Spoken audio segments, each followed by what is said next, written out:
Hi friends, like, comment, share, subscribe తప్పక చేయండి.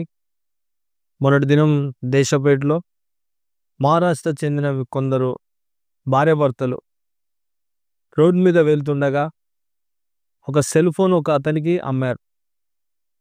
ఆ సెల్ ఫోన్ కొత్త సెల్ ఫోన్, అది దానికి తగ్గట్టుగా బిల్లు కూడా ఉంది. అది 20,000 సెల్లు వాళ్ళు 7,000 రూపీస్కి ఇచ్చేశారు. ఆ కొనుక్కున్న వ్యక్తి ఎవరగా మా ఫ్రెండే. అతడు చూపించినప్పుడు డిస్ప్లే ఆన్ అవుతుంది, కానీ అందులో ఛార్జింగ్ లేదు. సరే, అతను ఆశపడి ఆ మనీ ఫోన్పే చేసేసి తీసుకొని వచ్చేసాడు. తక్కువ దొరుకుద్ది కానీ ఇంటికి వచ్చి ఛార్జింగ్ బెటర్తోనే అది ఛార్జింగ్ ఎక్కడం లేదు. ఎంత 1% మాత్రమే ఉంటుంది ఎప్పటికైనా.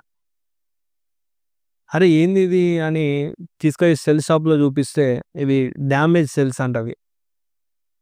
అంటే కొన్ని సెల్ ఫోన్స్ తయారు చేస్తూ ఉంటే కొన్ని ఫెయిల్డ్ సెల్స్ ఉంటాయి, కొన్ని సెల్ ఫోన్స్. దానికి సంబంధించిందే ఈ సెల్ ఫోన్. ఇది రిపేరింగ్ చేయరాదంటే రిపేరింగ్ చేయరాదు. అది మదర్ బోర్డు ప్రాబ్లం ఉంటుంది, అది చేయరాదు. ఇక ఆ సెల్ ఫోన్ అంతే. ఇక అది మా ఫ్రెండు షాక్ అయ్యిండు, మోసపోయిండు, వాస్తవానికి మోసపోయిండు. వాళ్ళు మహారాష్ట్ర వాళ్ళు చెందిన వాళ్ళు మోసం చేసిండు. మహారాష్ట్రానికి కాదు, రాజస్థాన్, ఉత్తరప్రదేశ్ కొంతమంది చాలామంది ఉన్నారు ఇలా సెల్ ఫోన్లు అమ్ముతూ ప్రజలను మోసం చేస్తున్నారు. చాలా జాగ్రత్తగా ఉండండి. ఎందుకంటే ఇలా చాలా వ్యక్తులు కూడా మోసపోయారు. వాళ్ళు ఇక కంటికి కనిపించరు.